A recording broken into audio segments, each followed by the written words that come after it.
So మనం ఇక్కడ ఏఐతో artificial intelligence చాలా పెద్ద ప్రాబ్లం అవుతుంది, జాబులు పోతాయని చెప్తున్నారు కదా. సో ఆర్టిఫిషియల్ ఇంటెలిజెన్స్ యాప్ ఉంది యాంత్రప్రెనిక్ అనేసి, దాంతోనే అడుగుదాము నీ నుంచి ఏమైనా జాబ్స్ లాస్ అవుతాయా ఏంటి అనేసి.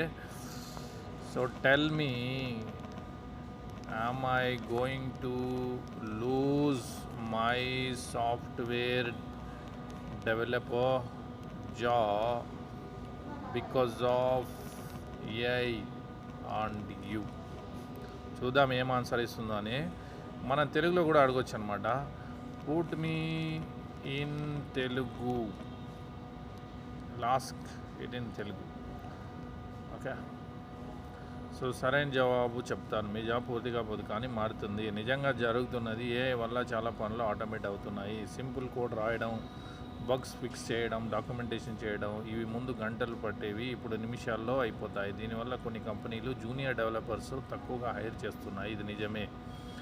ఫోన్ ఇది ఏమిటి మీన్స్ ఏం లాస్ అయ్యలేదంటే, సాఫ్ట్వేర్ డెవలప్మెంట్ అంటే కేవలం కోడ్ రాయడం మాత్రమే కాదు, ఏం బిల్డ్ చేయాలి, ఎందుకు చేయాలి, ఎవరి కోసం చేయాలి, ఇవి అర్థం చేసుకోవడం ఏఐకి చాలా కష్టం.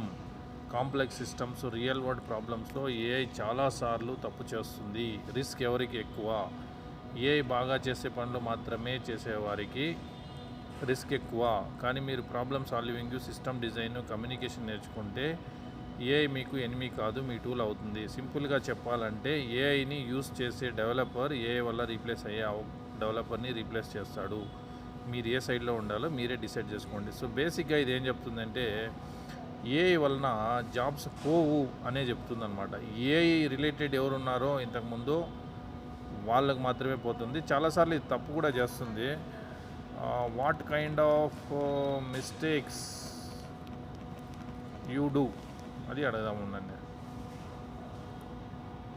సో మిస్టేక్ చేస్తుంది ఇది. నేను తప్పులు, ఫ్యాక్ట్స్ తప్పుగా చెప్పడం, తప్పు స్టాటిస్టిక్స్, డేట్స్, ఫ్యాక్ట్స్ చాలా కాన్ఫిడెంట్, కానీ నాకు తప్పు అని కూడా తెలియదు కొన్నిసార్లు.